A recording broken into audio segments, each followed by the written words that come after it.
দেখুন বন্ধুরা, ভিডিওটি শুরু করবার পূর্বে অবশ্যই আপনারা এই আর্টিকেলটিকে দেখুন। আর এই জন্যই তো আমি আপনাদের সর্বদা বলি আমেরিকা একটি দ্রুততার দেশ। দেখুন বন্ধুরা, আমেরিকা কোন স্টেটমেন্টকে জারি করেছে, আর আমি এটাকে স্টেটমেন্ট নয় বরং একটা সোজাসুজি ধমকি দেওয়া নিউজ বলতে পারি। এটাই আমেরিকা তখন জারি করে যখন ভারত রাশিয়ার কাছাকাছি যায়। আর এই সন্দেশটি আমেরিকার রাজদূত ভারতের সামনে জারি করেছে, যেখানে একটি রাজদূতের কাজ হচ্ছে দুই দেশের মাঝে সম্পর্ককে ভালো করা। আসলে বন্ধুরা, এখানে কথা হচ্ছে রাশিয়ার ডেস্ট্রয়ার 2কে নিয়ে। আপনারা যে ছবিটিকে দেখছেন এটাই হচ্ছে রাশিয়ার ডেস্ট্রয়ার 2। ডেস্ট্রয়ার 2 বেসিক্যালি একটি ট্যাঙ্কের উপর লাগানো রকেট সিস্টেম, যেটি 1 মিনিটে শত্রুর উপর 24টি হাই এক্সক্লুসিভ রকেটকে ফায়ার করে। রাশিয়া এটিকে শত্রুর উপর ফায়ার করা আগুনের গোলা বলে। রাশিয়ার সেনার বক্তব্য এটাই যে দেশের উপর এই সিস্টেমকে লক করা হয় সেটিকে হয়তো দ্বিতীয় টাইম দেখার মতো আর সময় থাকে না বা পরিস্থিতি থাকে না, কেননা এটিতে লাগানো হাই এক্সক্লুসিভ রকেট যেখানে গিয়ে ফাটবে সেটি কয়েক সেকেন্ডে শ্মশানে পরিণত হবে। এটিকে ভারতের পিনাকা সিস্টেমের সাথে তুলনা করতে পারেন, কিন্তু এখানে আমাদের পিনাকা সিস্টেমের রেঞ্জ অনেকটা বেশি। রিপোর্ট অনুসারে ভারতের সেনাবাহিনী এটিকে পাহাড়ি এলাকার জন্য কিনেছে। ডিলটা এখনও হয়নি, আমেরিকা এখন থেকে পাগল হতে শুরু হয়ে গেছে। আসলে আমেরিকা রাশিয়ার সাথে ব্যবসা করার জন্য যে সমস্ত কোম্পানিগুলো আছে সেগুলোকে প্রতিবন্ধকতা লাগানোর ধমকি দিয়েছে।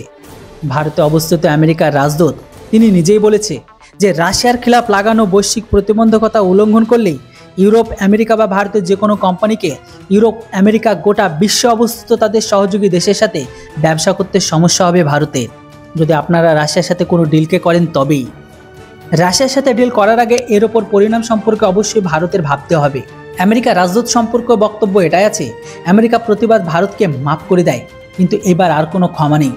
কেননা বন্ধুরা, আমেরিকার এই স্টেটমেন্ট কখনো তুর্কি, কখনো পাকিস্তান বা আফ্রিকার দেশের জন্য তারা তো জারি করে না, আর তারাও তো রাশিয়ার থেকে অস্ত্রকে কেনে। কিন্তু আমেরিকার নজর প্রথম থেকে ভারতের ওপর বসে আছে। আর এটা প্রথমবার নয় আমেরিকা ভারতের কোম্পানিকে ধমকি দিচ্ছে। এর আগেও আমেরিকা বিদেশ বিভাগ থেকে এরকম টাইপের ধমকি ভারতকে দিয়েছিল। যদিও এর ওপর ভারত বলেছে যে দেশের সুরক্ষার জন্য যে হাতিয়ার আমরা কিনতে হবে সেটা তো আমরা কিনেই ছাড়বো, এটাতে আমাদের সুরক্ষার সাথে যুক্ত। আমেরিকা তো তাদের অস্ত্রকে এমন দেশে বিক্রি করে যারা সোজাসুজি আতঙ্কবাদী দেশের সাথে যুক্ত বা আতঙ্কবাদীর সাথে যুক্ত।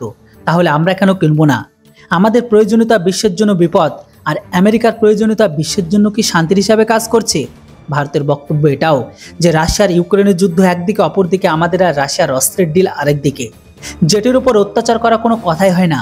আমেরিকা আমাদের শত্রু, পাকিস্তানকে তো অস্ত্র সাপ্লাই করছে, তো এইভাবে আমেরিকা আমাদের শত্রু হয়ে গেছে। দেখুন বন্ধুরা, আমেরিকা আমাদের উপর প্রচণ্ড জ্বলন অনুভব করে, তাই তো তারা আমাদের উপর লাগানো প্রতিবন্ধকতার ধমকি দেয়। বন্ধুরা, এবার আপনারা বলুন, আমাদের কি রাশিয়ার ডেস্ট্রয়ার 2কে কেনা উচিত না উচিত নয়? এর উপর আপনাদের মতামত অবশ্যই কমেন্ট বক্সে লিখে জানান। Thanks for watching. জয় হিন্দ, বন্দে মাতরম।